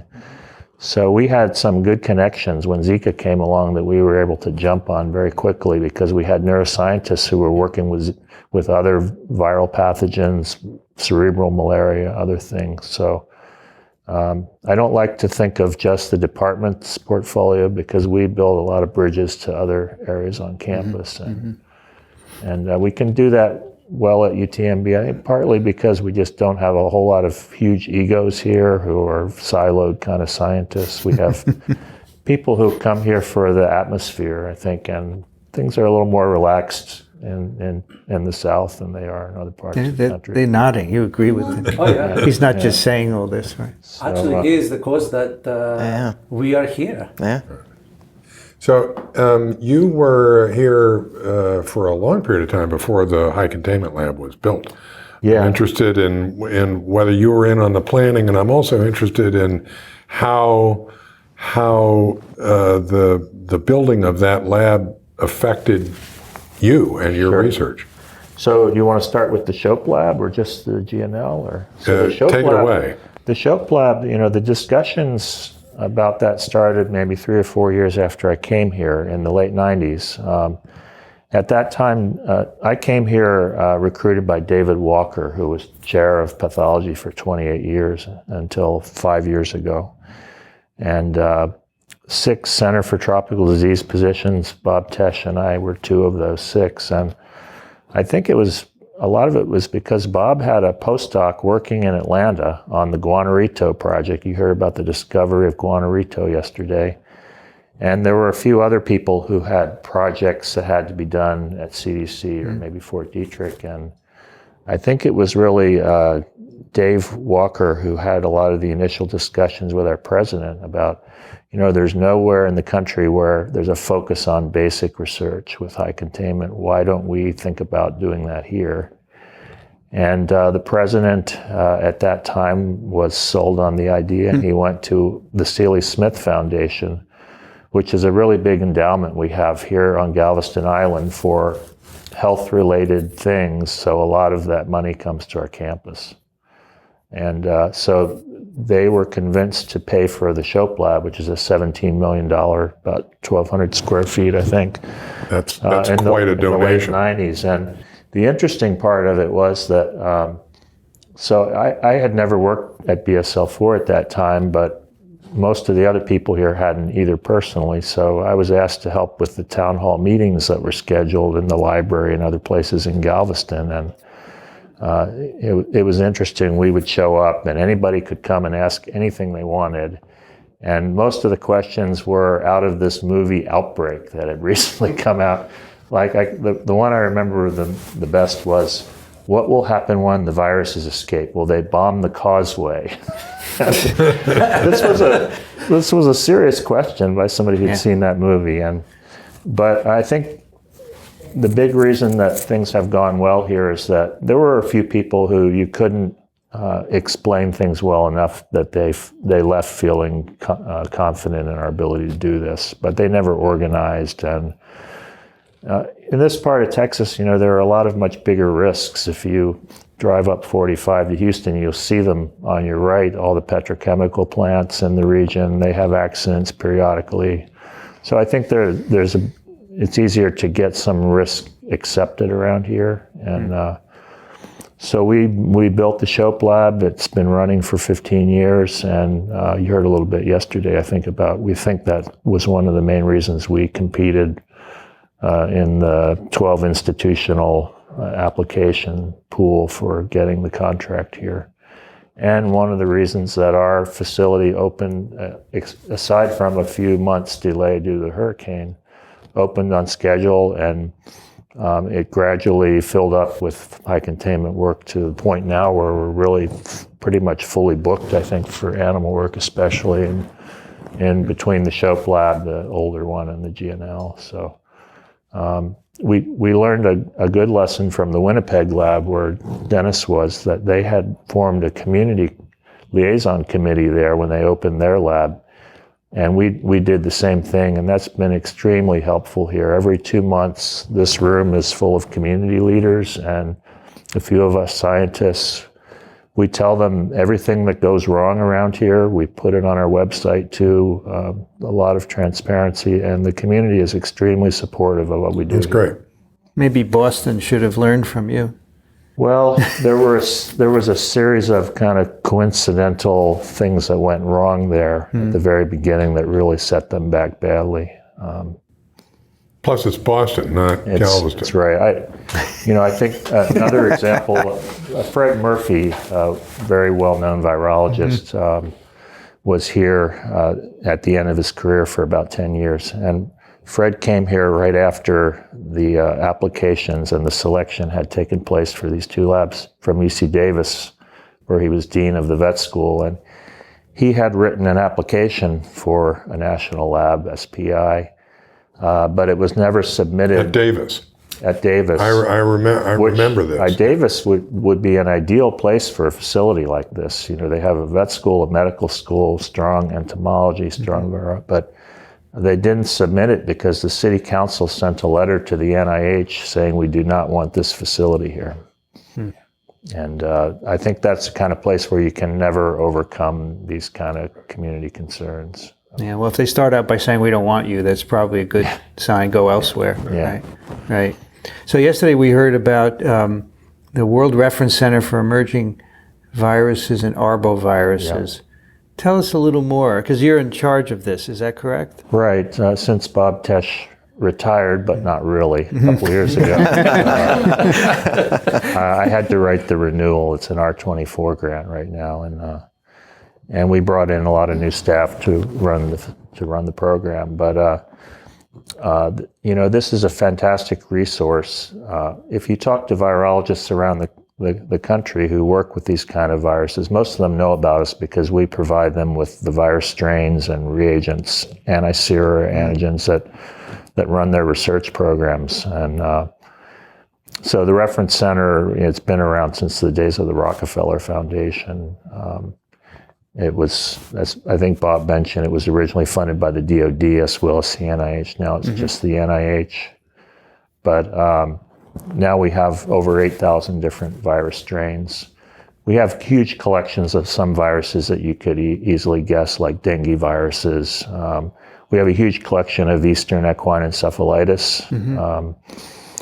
So the Reference Center can be kind of a thankless job because people tend to take it for granted, and some people view it as kind of just stamp collecting.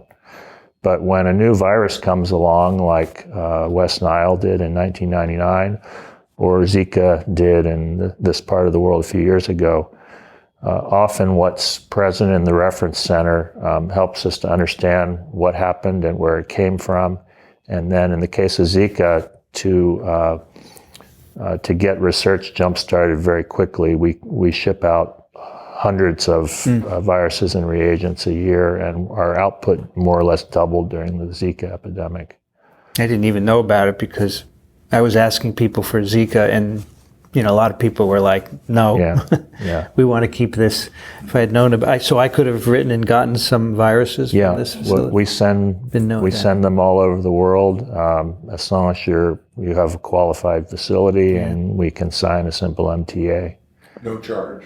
No charge except you provide your FedEx account or World Courier account, whichever.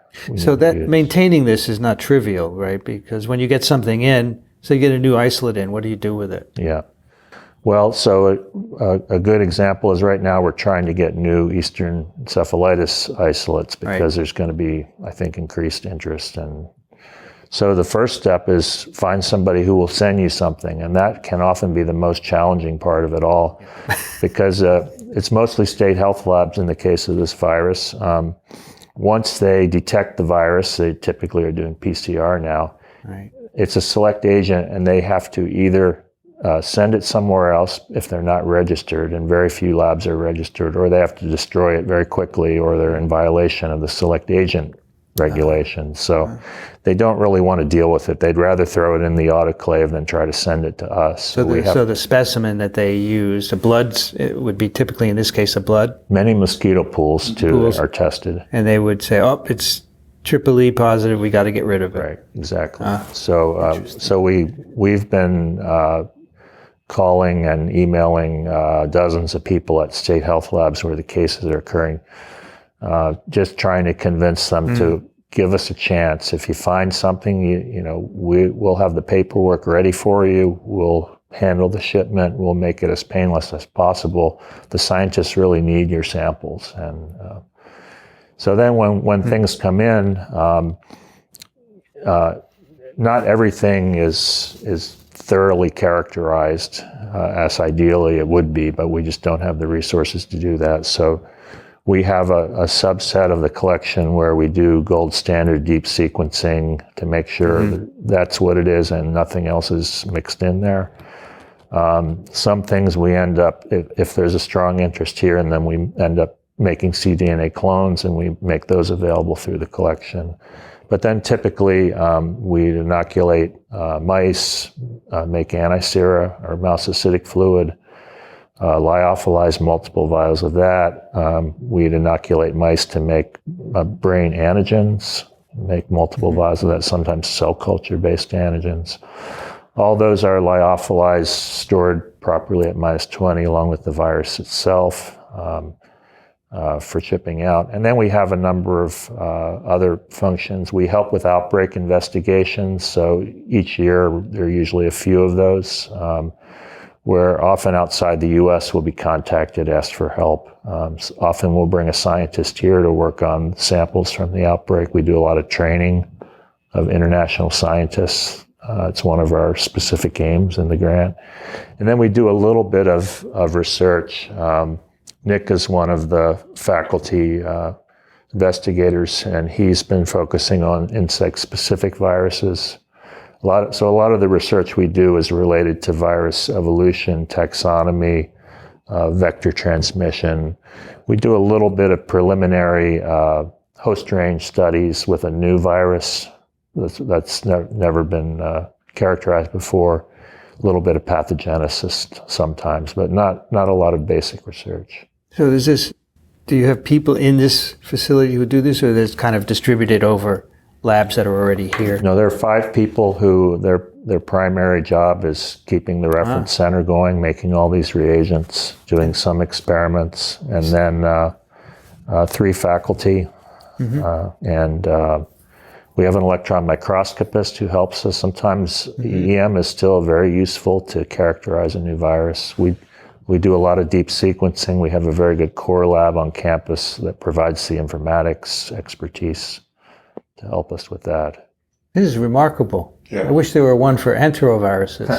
Yeah, well, Maybe you need to start one. No, not me. I have some other projects. When was this collection established? Well, it began at the Rockefeller Foundation in New York. Yeah. And we have some samples date back to the 1930s. In fact, a few years ago, I pulled one of these out. It was Western equine encephalitis lyophilized in 1933. Still viable. Cool. The majority of the material really started to ramp up in the 50s when the Rockefeller Foundation had these regional labs in the tropics to find new viruses. And all the discoveries were sent back to New York. And then that collection moved to Yale, and then eventually it moved here. So it's absolutely a unique and but robust resource. I mean, still cooking strong. Yeah. I mean, we're often compared to ATCC and BEI, and most of the viruses that we get the most requests for, like dengue or right now Eastern equine, so there are a few strains available from BEI or ATCC, but if you need to start looking at diversity of strains, we usually have far more than those places do. And we also have expertise that, especially since Bob's not really completely retired, he has an incredible encyclopedic memory of these viruses. We can advise our customers how to do their experiments with these viruses. What conditions, what cells do you need? It's very difficult to find anyone at BEI or ATCC to give you that kind of help. So we like to think that we're still relevant. Sure, absolutely. So I go to CDC for enteroviruses, and they send me to BEI, and they don't even have any 2016 or 2018 isolates yet. They just got one, and it's $480 to buy it, which is a lot of money, right? Plus shipping. So for anyone who didn't know about this is really important. That's an interesting point, though, there, that the human component in understanding what the collection is and its history is as important as anything else. For sure. And you published Nikos, you published some papers on this. Let's see, there was one about using electron microscopy to look at. Right. So what did you do there? Well, as Scott mentioned, electron microscopy is one of the tools that we're using to characterize those viruses, or if there are knowns, to get a hint of what virus category may be and what family and so on. So a lot of it was done before my time. The electron microscopists that we have, Dr. Popov and Bob Tess, they had a long history of doing this kind of work. I am the newbie on the block. I joined in 2012 this endeavor, and we have been highly successful in utilizing both the resources for discovering new viruses. So there's a paper this year in May, viruses, Popov, Tash, Weaver, and you. Right. So you take some of these samples and you just look at them to see what's there. That's right. We get the samples, we infect them in various cellular substrates, and then we give them to our electron microscopist. Go wild. And then he comes back a few days later and says, wow, check this out. So it is quite a lot of fun and highly informative. And then you can sequence it and confirm it and so forth, right?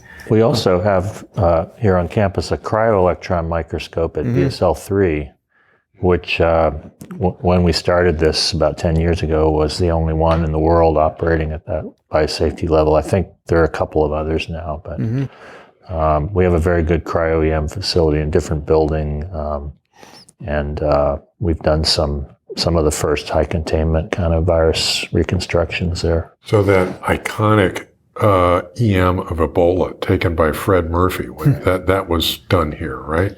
No, that was done at CDC. Oh, is that right? In the Okay. 70s, yeah. All right. It's hanging in the hall, though. Yeah.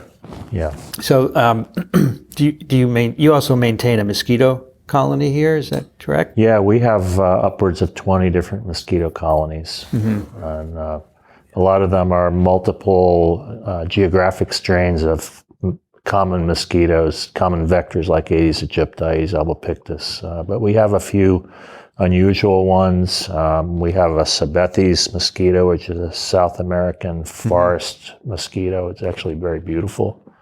mosquito. We have one of the enzootic vectors of Venezuelan equine encephalitis from Mexico. It's a very difficult mosquito to colonize, so we've kept it going here for a long time. Culex quincunfasciatus, West Nile vectors, we have several of those colonies. So we have, of the most important arboviruses in our neck of the world, we have most of the vectors here we can work with. So you breed them, obviously. Yeah. How do you do that? Well, so depending on which kind of mosquito we bring in, for example, Aedes aegypti, we can bring in eggs very easily. Aedes eggs can be stored for many months, sometimes more than a year, at ambient temperature. So you can collect them in a small, simple cup device in a place like Brazil, for example, during the Zika outbreak.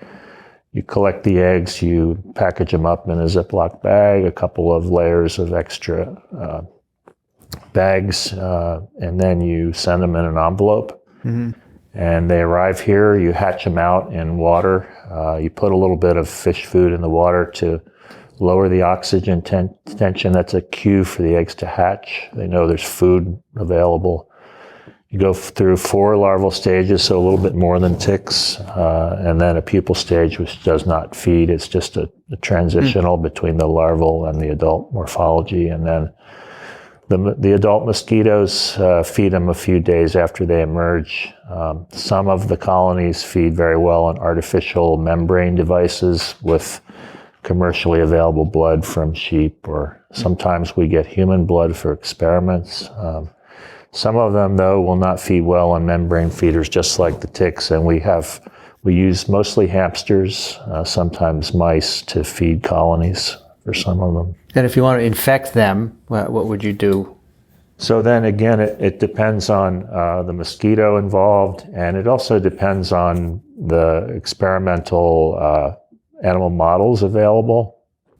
So for some viruses, like this vector, Venezuelan equine encephalitis, won't feed on membrane feeders at all. So we use experimentally infected mice.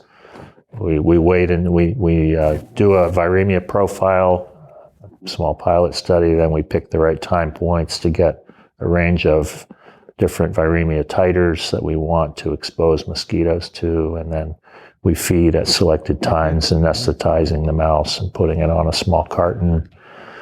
Then, of course, we incubate the mosquitoes. They usually require anywhere from 2 days to a couple weeks extrinsic incubation before they can transmit. So we do dose range studies, we do time studies, and sometimes we do transviral transmission studies, which see if that's a phenomenon for different viruses. And so in the case of Zika, for example, we jumped on vector competent studies very quickly. I can't even imagine how many experiments we did, hundreds of experiments within the first year, to see, is Aedes aegypti really the vector? There was an assumption that it was, just because if it's human amplified, it's usually aegypti. But there were groups in Brazil and other places claiming that Culex mosquitoes were also transmitting. Aedes albopictus is another one we usually start with. We tested populations of aegypti from 5 or 6 different parts of the New World, same for albopictus. And in the end, we concluded that aegypti is the main vector. Albopictus maybe is a secondary vector. Culex mosquitoes we don't think are involved at all. But this isn't, and again, this is thanks to the reference center. We had multiple strains of Zika. So this is really important for the public health response. If you target the wrong vector, it requires completely different methods in many cases to go after Culex mosquitoes, to go after Aedes aegypti. If you're targeting the wrong one, you're wasting a lot of resources and putting people at more risk. So this is one of the kind of contributions that we were able to jump on quickly and I think help out with the response. So you said earlier there's no BSL for Arbo. So all of this would be 3 or lower, right?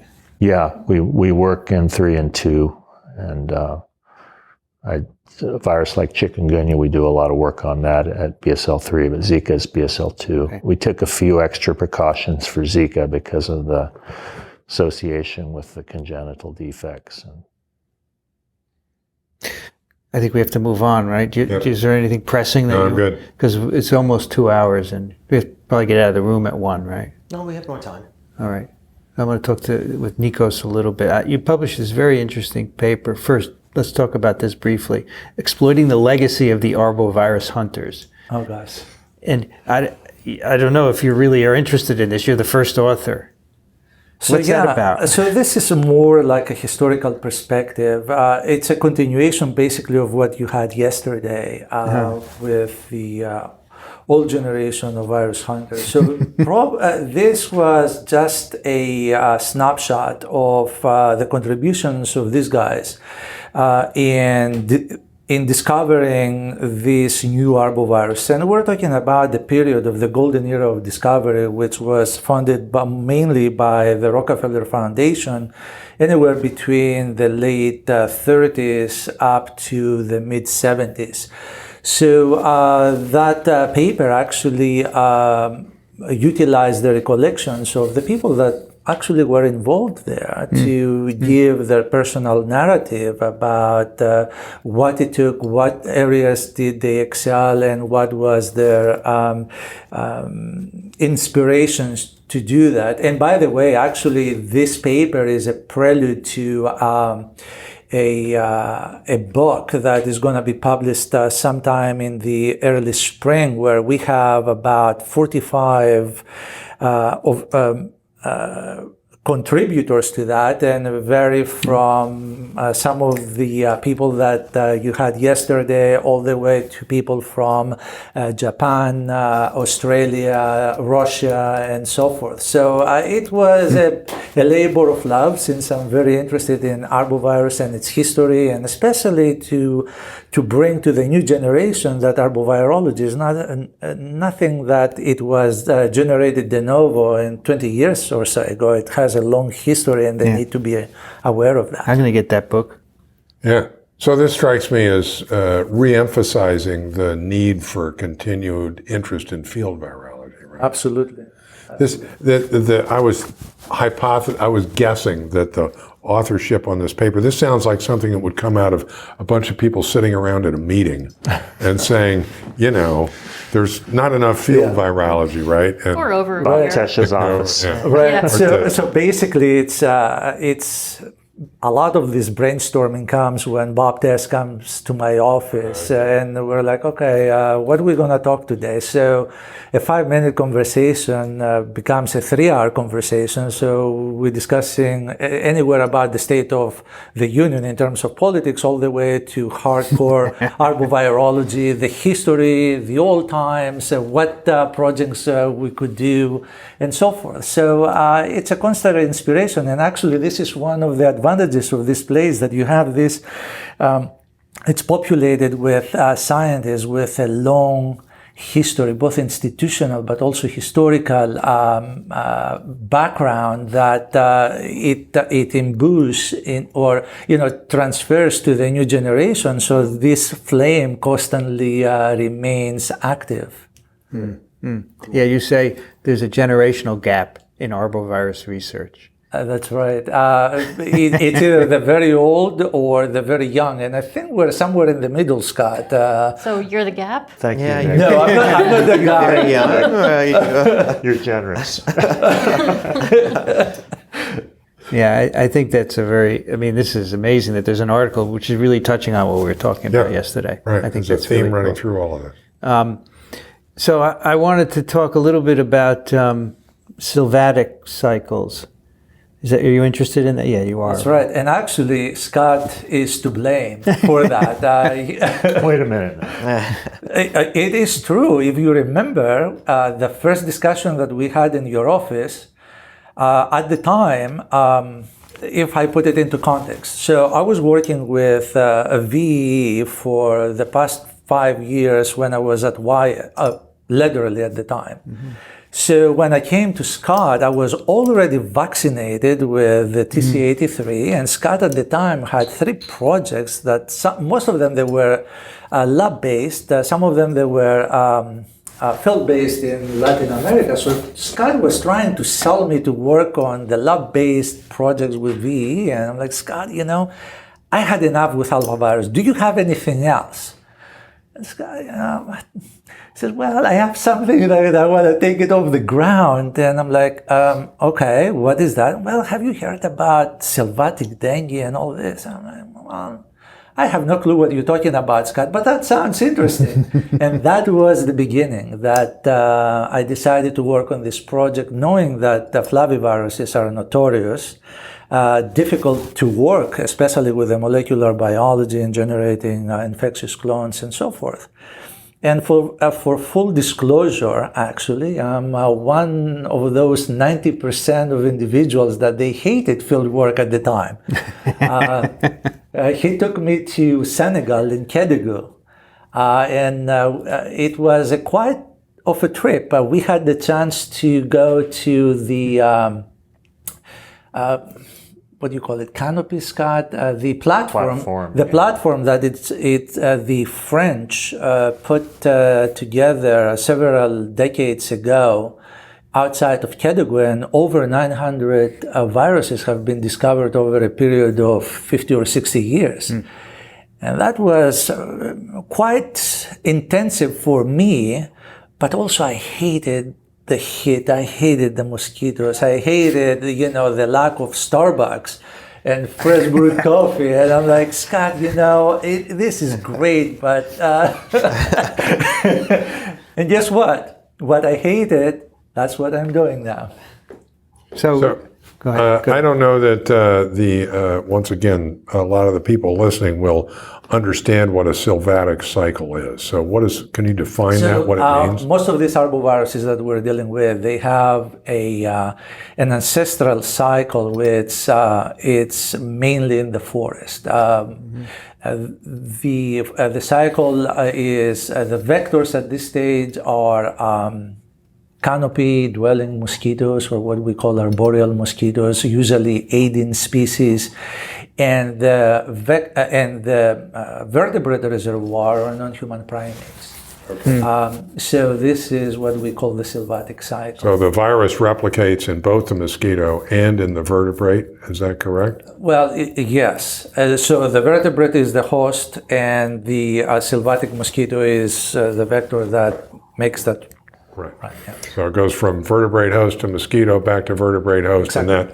and that constitutes the transmission cycle. Exactly. And for dengue, where do you find these cycles? Which countries? This is quite interesting. For dengue, it is mainly in Southeast Asia, and for many years we thought that was only peninsular Malaysia, but a few years back as we suspected the cycle, we discovered the cycle also in other parts, mainly in Malaysia and Borneo. But the only other place that you find the sylvatic transmission cycle of dengue is in West Africa, and it's only one of the 4 recognized serotypes, and this is dengue 2, which early work that was conducted by Scott and his group, it may suggest that this is actually a spillback from a virus that came through the slave tribe and the slave trade and the sailing ships, and actually established a sylvatic transmission cycle in West Africa. Yeah. And serendipitously, actually, we also found that there was an outbreak in Nigeria, which was outside the established transmission cycle at the time. That's the first time I've ever heard that word, cool. Spillback. Spillback is cool. Okay, we talk about spillover from animals to humans all the time. This is spill back from humans back to animals. And actually, we were talking yesterday about opportunity and serendipity. We had a visiting scientist from Cameroon at the time, and I was a student at the time in Scott's lab, and Scott said, well, why don't you become his preceptor and start doing things? And at the time, I was doing a lot of sequencing of sylvatic viruses, and we were looking at the collection that we had here. And Eric, the visiting scientist, says, well, why don't we pick up some from Nigeria? And I'm like, Eric, what for? There is no sylvatic cycle. I said, well, let's do that. So we sequenced some viruses from Nigeria, and when we did the phylogenetic analysis, they grouped together with the sylvatic samples that we had from Côte d'Ivoire and Senegal, and we're like, what's going on here? And when we were trying to figure out where this virus came, there were no references for that. So Bob Tess had the old annual reports of the Institute Pasteur network, and looking through those unpublished annual reports, we found a couple of pages where the scientists at the time, they described the collection of those viruses. So we were able to trace back the collection of those viruses and make the full circle of the story and confirm that actually they were sylvatic and they were isolated from humans. And that also allowed us to confirm that there is traffic between the forest and the adjacent areas, as years ago Gordon Smith and Rudnick had shown in peninsular Malaysia. So your isolates were from mosquitoes or from people that you're talking about right now? Well, we had several ones. We were sequencing at the time isolates from mosquitoes, but those isolates from Nigeria, they were from humans. Okay. And at the time, we had only one sylvatic dengue 2 isolate that was described in a serendipitous sampling in Nigeria in 1981. So that also expanded our knowledge that these viruses can be infecting humans, that they venture into the forest for various reasons, either for hunting or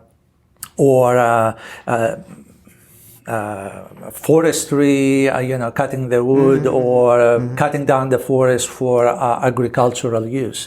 So you can tell by the sequence the difference between a sylvatic and the other kind are called urban dengue, right? Yes, you can. And so most of the dengue in humans is urban, right? That is correct. This is the most common cycle that we are experiencing and we're witnessing But historically, initially, the thinking is that dengue was a sylvatic that then spilled over into humans and established an urban cycle. That's correct. Is there adaptation that's, you're saying that you can tell the difference between the strains. Does that imply that there was adaptation involved in that spillover? One would have thought so, but we did a lot of, at the time, when I was a student, we did a lot of experiments to answer that question. And both the experimental evidence that we had and also the coalescent analysis that we did with phylogenetics is that there is no adaptation barrier, which also loops back to the point why we need to have surveillance, because the barrier that we saw, there was no barrier whatsoever for those viruses coming out of the forest and infecting. And to put it in plain words, this is what we are seeing with yellow fever. Yellow fever exists in cycles in Africa or in Latin America, and you do see what we call traveling epizootics, that every 7 or 8 years you see them amplifying in the forest, and then they spill back into the peri-domestic or agricultural environments. And as it happened the past 2 years, you do see them coming into the urban environments in Latin America and, of course, in Africa. And then they continue in humans, those viruses. Do we think for dengue, the Malaysian sylvatic cycle is the source of the original dengue that's now in humans? Yeah. That is correct. That is the idea. Okay.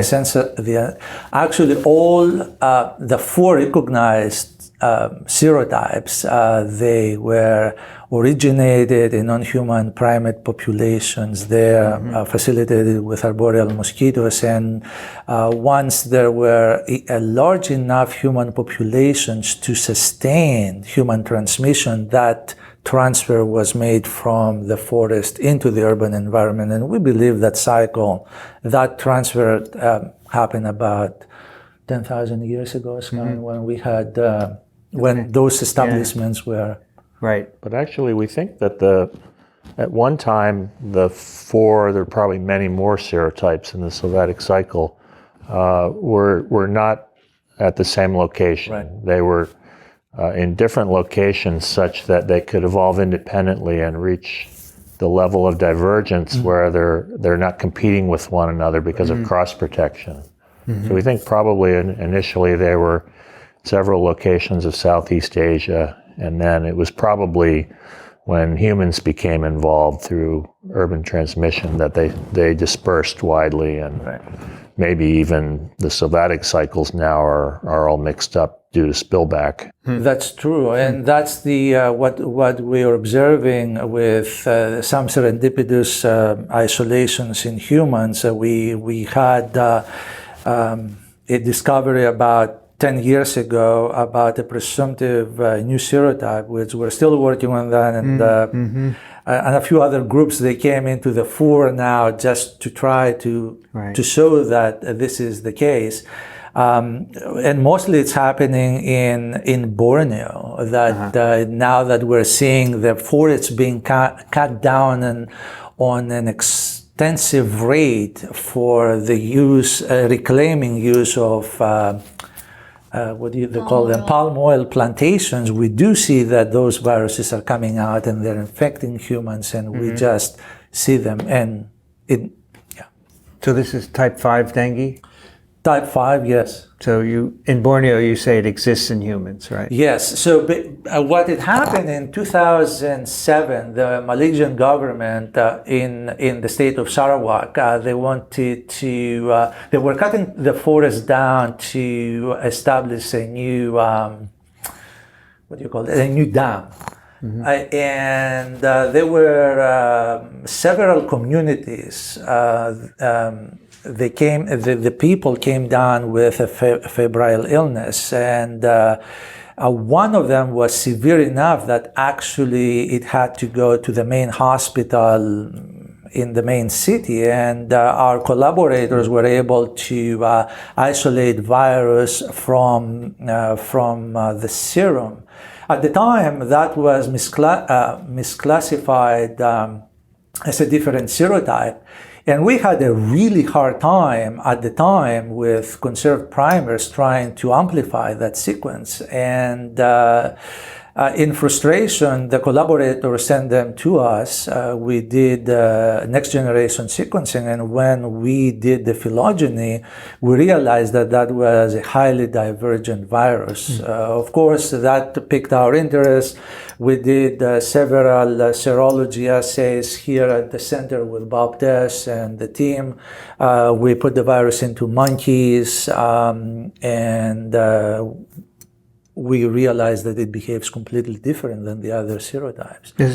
Is there any chance that this will spread globally? We don't know at the time. We since 2012 we did surveillance in situ in Sarawak, and we were not being able to sample that virus again in the mosquito populations. Of course, at the time we didn't have permit to sample the non-human primates, but we do believe that, as it happens quite often, is these viruses may emerge and the epidemic may burn out, or the virus may move to different areas. We concentrated in a specific area where we have isolated the virus, but we were not able to isolate it. But similar type of viruses, they seem to be isolated or sampled in Brunei or in this neighboring state of Sabah. So these emerging events happen all the time, but simply we don't have the surveillance infrastructure to survey and catch it. So most of those emerging events, they go unnoticed. Is there a sylvatic Zika cycle? There is a sylvatic Zika cycle in Africa. Africa. Okay. But when all this big hoopla happened with Zika and everybody started panicking and so forth, the NIH tasked us, well, can you see if Zika can establish a sylvatic transmission cycle in the Americas? Mm-hmm. So with their support, we established a few surveillance sites in Manaus, in the state of Amazonas, mm-hmm. and a couple of other satellite sites. One of them is in São José do Rio Preto in the state of Sao Paulo. So what we have seen with our work in Manaus is that we have seen both serologic and molecular evidence since in non-human primates that it circulates in non-human primates. Mm-hmm. But that is a long way to say that the virus has established a sylvatic transmission cycle, since there are some requirements. But also what we have seen is, far away from Manaus, we were able to isolate viruses in the state of Sao Paulo in a completely different species of non-human primates, and which suggests that given the right conditions, a sylvatic transmission cycle may have the potential to establish, but right now it's a little bit too early. Okay, to conclude. but it clearly is in Africa, right? That's correct. But not in Asia at all, as far as we can tell? We suspect that there may be in Asia, but we don't have the smoking gun, and that is the virus isolate. There were reports back from the late 90s that several non-human primates may have been exposed to Zika, but given the limitations of the serology, it's anybody's guess if it was Zika or any other of the flavivirus. Right. Okay. And the fact is that those non-human primates were sampled in areas where humans were in close proximity. So what other flavies have sylvatic cycles? Well, actually, a lot. West Nile has a sylvatic transmission cycle. Birds, right? Birds. Ileus, for example, which is a neglected flavivirus. Chikungunya has a sylvatic transmission cycle. For chick, what is the host? Non-human primates. Yeah. Okay, all right. The exception is the ones that also have an urban cycle. The vast majority, like Eastern encephalitis and West Nile, they have no human amplification, urban cycle in the sense of human amplification. The sylvatic cycle happens right inside of cities like Houston. So you said West Nile is like that, right? Right. So it always goes from a bird to a human. Right. What was the other, VEE? Eastern equine is also an avian virus. All of these cases in the U.S. this year are either going from avian through the enzootic vector to humans or avian bridge vector humans. Mm-hmm. There's never been any evidence of human mosquito human. Okay. Yeah. We have to get this straight. We're learning it from the experts here. So many go human to human, like dengue, Zika, and they also have a sylvatic cycle, which is kind of separate, and then others. The sylvatic is the main, and then the humans are accidental. That's correct. Dead end hosts. So the EEE that's ongoing now, this is a bird virus, right? Spread by mosquitoes, right? And then a different mosquito transmits it to humans. Well, it's not clear. The main enzootic vector in many different studies, it usually bites birds. Some studies indicate it almost exclusively bites birds. Mm-hmm. And then there are other mosquitoes that bite birds and mammals.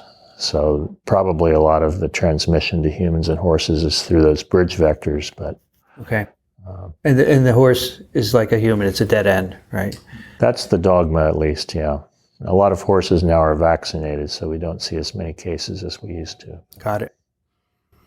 I think we should wrap it up, Yep. don't you? I think Because we're we've done. taken enough of their time. And I want to ask you all one more question, though, or maybe two or maybe three, but they're quick.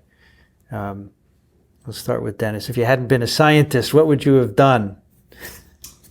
That's a good question. At some point, I wanted to be a helicopter pilot. Wow. That's specific. I don't know, maybe would have done something like in theater, something like that. But you're a veterinarian, right? Yes. Would you be a vet? Probably, yeah. Yeah. Scott? Well, I probably would have been a musician, although I probably would have failed. Music is too competitive. Or in earlier times, I was very interested in history, and I still enjoy reading history a lot now when I have the time. But do you play an instrument of some kind? In the past, I played trumpet, and I did some singing in New York and so forth. By the way, yesterday we had a tour from a medical historian of the pathology collection here. Right. Have you seen it? Yeah. Up in the library. Right. Well, this is in Old Red. The anatomy. Amazing, amazing. From old stuff, samples stored for teaching, and it's actually scary and remarkable at the same time. Nikos, what would you have done? Most likely a merchant marine or a fisherman. Where did that come from? It's in his Greek ancestry. Well, you know, escape it. when I was in Greece in the island, I was sitting at the port and I was watching the ships coming in and basically, ship spotting.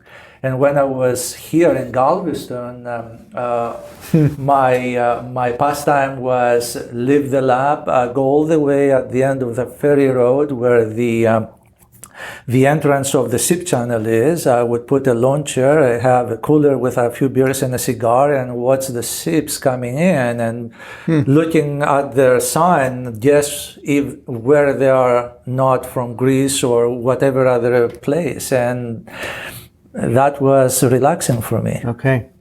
Shannan, what would you do? I would be a beekeeper. A beekeeper. Oh, cool. Apiaries, yep.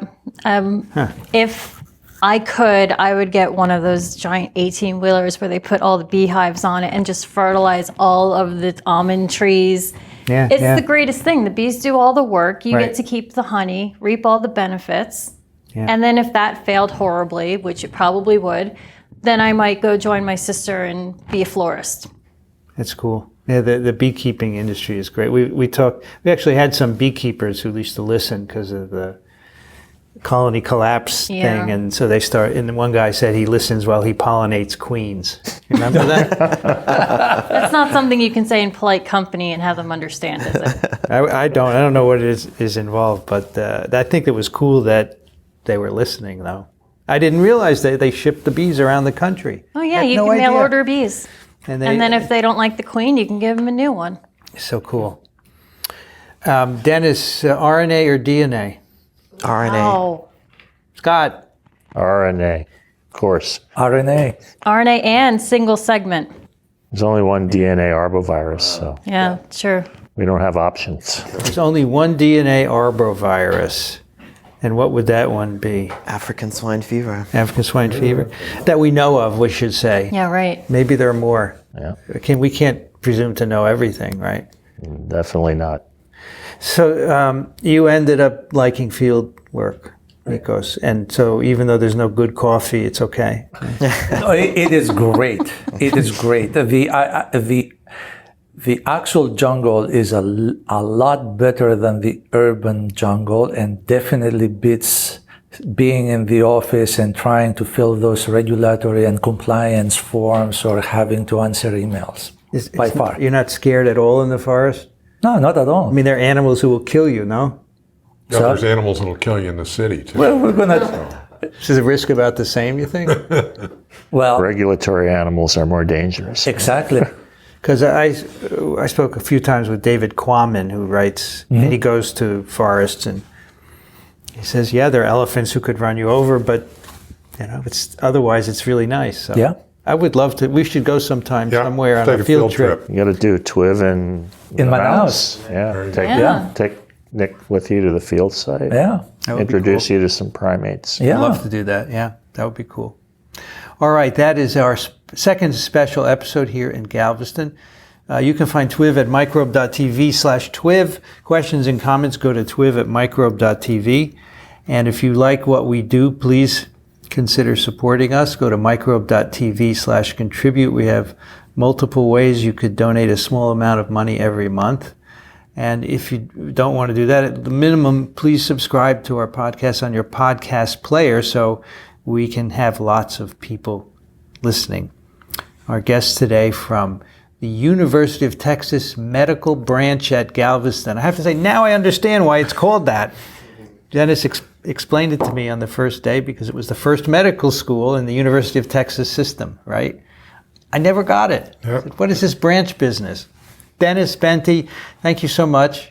For everything. For everything. Great visit. You're a great host. You really are. He's an amazing host, and he made sure we saw a lot of cool things, so we appreciate it. Scott Weaver, thank you so much. Glad to have you visit. Thanks for beer last night. Appreciate Enjoyed the it. beer too, and the conversation. Nikos Vasilakis, Thank you for having me. pleasure. I used to have a Greek professor next to me, Argyris Efstradiadis. Efstradiadis. Yeah, he was not a virologist, but he was a eukaryotic molecular. And a good friend of his was a guy at Harvard, Fotis Kafatos. Of course. Famous, right? Of course. So I started my career with Argyris next to me. He used to scream and yell all the time. So I figured this is the way the Greeks are. They Of course. scream and yell. Animated. He was And- amazing. He would yell at people. On Saturday, he would call them if they weren't in the lab, and I could hear him saying, "Where are you? It's 9 o'clock. You have to be here now." Sounds familiar, A Shannan? little bit. And Shannan Rossi, thank you so much for joining us. Thank you for the opportunity. Good luck with that cool stuff, and hope to hear about it. Right? It sounds cool. That's an interesting project. Rich Condit is Emeritus Professor, University of Florida, Gainesville, currently residing in Austin, Texas. Rich, thank you so much. Yeah, thank you, and thank everybody here. It's always a good time. Great trip. I mean, I told him, I'm coming to Austin, and you're going to drive me, and we're going to stay there a couple days. And he said, sure.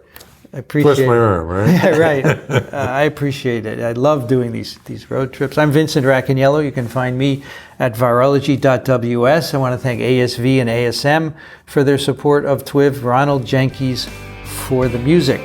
You've been listening to This Week in Virology. Thanks for joining us. We'll be back next week. Another TWiV is viral.